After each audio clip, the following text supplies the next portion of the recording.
C'est un procédé alternatif à l'incinération qui est d'abord propre. C'est un procédé qui est extrêmement souple, dont le rendement énergétique est également très important. En fait, c'est un procédé qui est connu déjà depuis très longtemps. Risque à néant pour la santé, de toute façon, il faut bien se dire une chose, que le risque zéro n'existe pas, et ça j'en suis persuadé. Mais par contre, on n'arrive pas à détecter par les méthodes actuelles un niveau de polluant qui soit supérieur à celui de l'air. Donc, si vous voulez, en ce qui concerne les dioxines, on n'arrive pas à détecter moins de 0,0015 nanogrammes par mètre cube.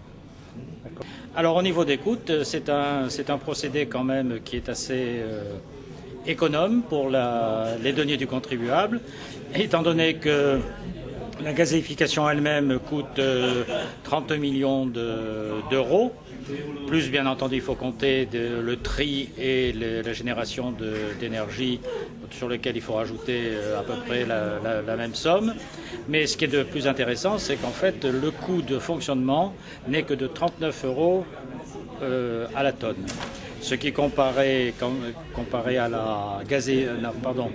l'incinération, des taux compris entre 60 et 400 euros la tonne, notamment à Augsbourg en Bavière, qui provient du fait que l'élimination des fumées coûte extrêmement cher. Alors en Europe du Nord, il y a des unités qui fonctionnent et où on trouvera le plus de retours d'expérience, ça va être donc dans les pays qui ont commencé à mettre la gazéification en ordre de marche, c'est-à-dire le Canada et les États-Unis d'Amérique.